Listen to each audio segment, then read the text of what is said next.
The Sydney Morning Herald and The Age has launched a 4-part series assessing whether Australian forces could defend the nation from an attack, and whether Australia has the necessary military capabilities to meaningfully project power deep into the region alongside allies as tensions in the Indo-Pacific ratchet up.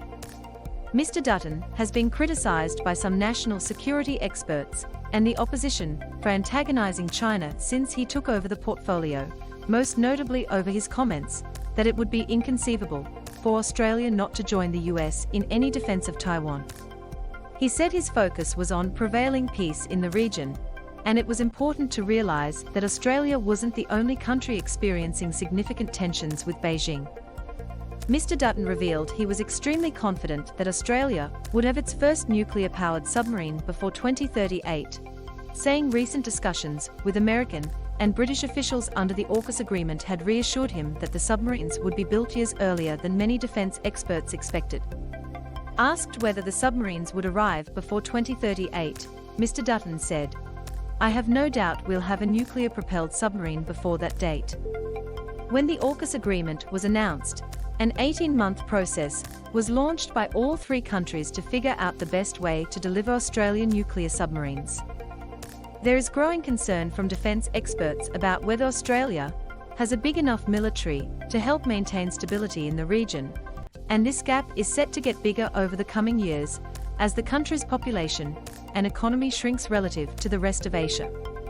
This may mean Australia will have to spend considerably more than the $44.6 billion, or 2.1% of gross domestic product, it spent last year on the defence budget. There are also lingering questions about whether Australia is getting value for money after a number of major acquisitions have blown out on time and cost, an issue Mr. Dutton has vowed to address since taking over the portfolio last year. Loading Marcus Hellier, a senior analyst with the Australian Strategic Policy Institute, said it would become increasingly difficult for Australia to be able to defend against a major power like China, considering that its long-range missiles could reach the mainland. He said that was why the Australian government was intent on keeping the US committed to the region. And ultimately, I think that's why people like Dutton are kind of ramping up their talk, because it's that recognition that if the US buggers off, we are very exposed, Dr. Hellier said. So the name of the game at the moment is to keep the US engaged in the Western Pacific, keep it committed to the Western Pacific, and that means everybody else stepping up and doing their share. Labour's defence spokesman, Brendan O'Connor, said he was not confident about Mr. Dutton's optimistic forecast for the delivery of the first nuclear submarine. "I think the last 9 years has shown that whatever the government says in relation to defence, it's either been more expensive or protracted in terms of delivery," he said.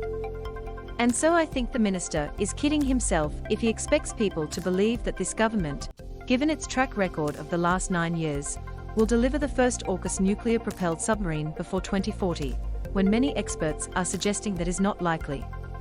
Mr. O'Connor, who visited China as a minister in the former Labour government, said the Chinese government had become more assertive and more aggressive since Labour was last in government. "We have agreed with the government that it's not been so much a change of the Australian government as a change of attitudes of China that's led to some of those problems," he said.